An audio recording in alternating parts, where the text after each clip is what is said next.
on Clear Your Clutter Inside and Out, we're talking about your legacy. How would you like to be remembered by family, friends, colleagues, the community? What family history is it important for you to share? Are there certain ways you choose to be memorialized? Learn about planning your legacy as we finish our month focusing on going with grace. Do you control your clutter, or does your clutter control you? On Clear Your Clutter Inside and Out, we'll teach you awareness as well as action steps to create change in your life. Come on, let's get started. Today's episode was inspired because I have personally been thinking a lot about this. I have seen a couple people, I'm 50 at my age, die. I'm 50, but it's still, I guess sometimes, especially if there's someone you've known when you were a child, like, what do you mean they're too young to die? I really want to write a funny obituary. That's really important to me. But as I've been contemplating that and thinking, what's important for me to leave behind as a legacy? And, again, we're all important. Every single person is important. My great-grandfather was a janitor, and he left a legacy of a phenomenal work ethic to my mother, who passed that along to me. That's one example. I get frustrated because I feel like in our 15-minute of fame society, we think we have to be really wealthy or be really famous, be quote unquote more important to live a legacy. And that's not true. We are all important. You are important. And so I really suggest you consider this.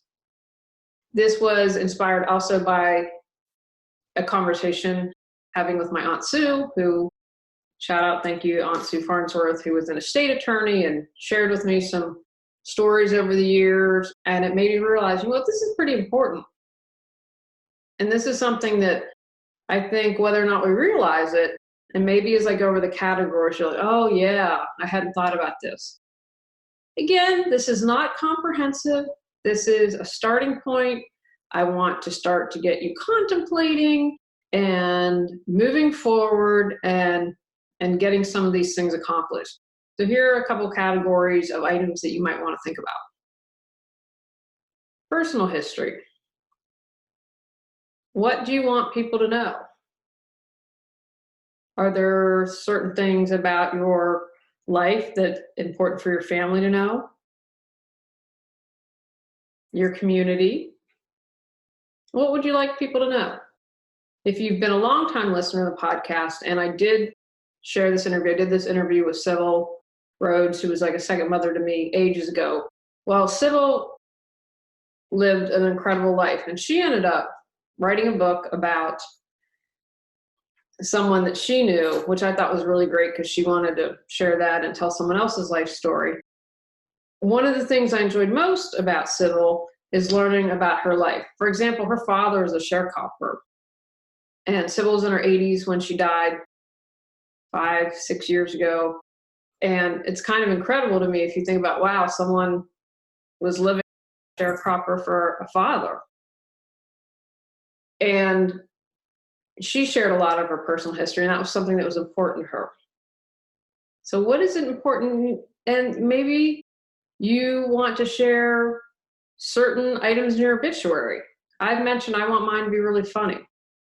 I want to talk about my passion about writing and supporting people and cats. It's something that, even if it's only read by a few people, it's important to me. What about your values? This, again, is something you maybe want to pass along to your employees as well as your family. What do you believe about work? About giving? Do you believe in tithing 10%? How about inheriting? If I remember correctly, Warren Buffett, all his children and grandchildren, I believe, got college paid for and a house, which really is a huge start if you think about it. But this guy's worth, what, billions? And he's not going to leave a bunch of money for his kids to blow. And I think I read somewhere that Bill Gates is doing something similarly, that he and his wife are maybe giving away 95%. I had to call Amazon getting the books created and talk to someone. I said, if I ever meet Jeff Bezos, I am going to ask for $1 billion. I would like, he has 37 billion or 36. I figure $1 billion, I could use it really efficiently. My goals would be to get pets spayed and neutered so we didn't have to euthanize, and to work on human trafficking. And I thought I could go a long way with $1 billion, but at 36, 37 billion, he's going to have all generations, you're even remotely related, taken care of. So do you want to just have a lot of wealth, or do you want to set up something like Warren Buffett? Or maybe you're planning on a very specific inheritance, and explain your reasoning behind that. What about the community? You're very active in the community. You might want to share, this is why I did so much for the community. This is what's important for me. This is what I hope our values as a community as we move forward. Time goes by, this is what I hope we concentrate on. Goals. Talk about your visions and hope for family, maybe humanity, for your business. What is it that you have strived for and that you would like to see continued? What's a legacy that you hope you're leaving? I would hope that by doing my business, I opened up people to living life more fully. I allowed them to accept death more. I helped them move forward in life. I helped them declutter their life. These are just a few of my goals and visions and my hope and how I made a difference.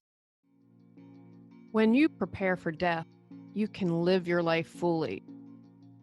Where is all that information to your online assets, and would people know how to find it? What do you want people to remember about you? If you were to die suddenly, who would take care of your pets? Julie Coraccio can support you in end-of-life planning and organization. Visit reawakenyourbrilliance.com to learn more. Creative projects. I have my YouTube videos, I have my podcasts, I have my books. If you have creative projects, do you want someone to inherit? Maybe you are a writer for a TV show and you'll get residuals. Who would you like to inherit that?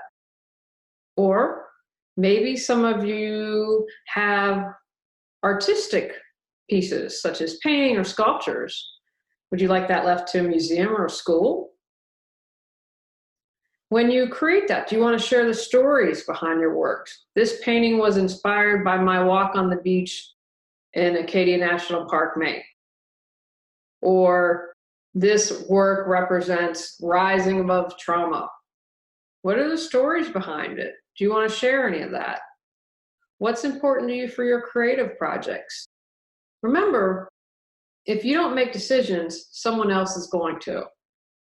And if you don't care, you're in good shape. But if you've made some creative projects, wouldn't you want to be a part in deciding what's going to happen to them? Again, I feel we transition. I really believe that we leave the physical body, but our soul still goes on. I've had too many experiences where I have felt the presence of a person and they are here, and I don't know how else to describe it. I can't describe it unless you've experienced it, but the personality is coming through and they are still around. Again, I believe when you leave your physical body, you're that spiritual being, so you left all the junk and ego behind of being a human. But again, you've done all this creativity. If it inspires others, why not make a plan for it? And again, the bigger picture, make it easier for your loved ones. Make them less stressed. Make them have less things to worry about. Family heirlooms. Perhaps you want to share the history. There is a clock, and I have to figure out in the family who has it, but that I believe it was my great-grandfather or great-great-grandfather. The house burned down, and that was one item he saved. I need to ask about that, who has that somewhere. My grandmother, I remember telling the story. and I'll have to check in with my dad after I finish this podcast, but where's the clock? Why was that the one thing that they saved when the house burned down to the ground? I'm looking around my office. I probably would grab my computer before a clock. We actually have a big old clock. But that would be fascinating to know what was important about that. What's the story behind it? Do you want specific people to receive certain items? Spell that out. If you have, say, you have a prized car collection, do you want to include instructions how to take care of them? This is what you need to do to maintain this. One of the things my grandmother did before she died was she did a couple things. She started to ask people what they wanted. So my aunt got something, then my dad, then my other aunt, then my mother, then my uncle, then my other uncle. She was very even Steven. She was an attorney as much as possible. And when she died, she also laid out instructions in her will that they were to draw straws, meaning my father and his sisters, draw straws, and then go in order 1, 2, 3, pick what you wanted, 1, 2, 3, 1, 2, 3. Now, my parents, I'm fortunate in my family that there wasn't ever going to be a fist fight, but I mentioned in another podcast how my husband's grandmother specifically said, don't fight over this stuff. Yet she didn't leave instructions of how it was to be done, who got what, and they fought over all the stuff. I'm fortunate that that's not how my family is. They were really great. For instance, we didn't get to pick everything, but they made sure all the grandchildren had something special for my grandparents. That saved a lot of headache. It saved a lot of heartache. And it was fair, which was even better. So then no one had any bitter feelings. Although I do have to say a note, you know, you have a choice. I'm about keeping it real. If someone didn't treat you right, you feel free to say that. She would have been my great-great aunt, and great-aunt Susan in New York. And when she died, she was a single woman, and she left, I don't know if it was money or material goods, but my grandfather and another cousin got the most because they always wrote thank you notes. And that was one of the determining factors for her. And so she let it be known, hey, you wrote a thank you note, you got more. That's your choice. And that would be a part of saying, you know what, this was an important value to me. And I hope maybe from this, you'll consider that as a value of yours. So again, it's whatever you want to do. Giving back. Maybe you want to create a foundation. Or how about a scholarship? Or you'd like to donate to a specific charity. If you do any of these things, do you have parameters or specific guidelines? For example, this money is to be used to help older pets get adopted. This scholarship is for a C student who worked really hard. This foundation will give to women's and children's causes. It's specifically broad-based. As long as women and children are benefiting, you can apply to the foundation. So as you're contemplating these different areas where you're making your mark, you're leaving your legacy, do you want to have certain things written or create something that's visual or an audio? For example, maybe you want to create a visual retrospective of all your art. Maybe you plan to leave it to a museum or a college, but you want to create a DVD with all your art that your loved ones can have. Or maybe you'd like to bring in an oral historian to write up a book about your life. Or maybe you want to create a podcast of your life. You aren't limited by anything. How is it you'd like this information shared? You'll also want to think about and name your beneficiary or heirs, and you might have multiple ones because you might leave an heirloom to a niece and leave a work of art to a charity. Who are going to be your executors of all of this, or administrators? Maybe you want someone who is a scholar to put together your artwork, to create a retrospective or how it would go up in a museum. And you might have different people doing different things. Even though you have a power of attorney, you can specify how you'd like certain people to handle certain things. What's important to you? How do you want to be remembered? What's your legacy? Take actions from today's podcast. Consider what's most important for your legacy. Create a list of all you want to leave as your mark. How will you leave items? Visual, audio, or written? Determine who will be in charge of your requests and other items. Next month, we're talking about the holidays. Go out, clear your clutter to create the life you choose, deserve, and desire. When you clear your clutter, you can share your gifts with the world. Sign up for our free newsletter at reawakenyourbrilliance.com. If you've enjoyed Clear Your Clutter Inside and Out, please rate, review, and share us.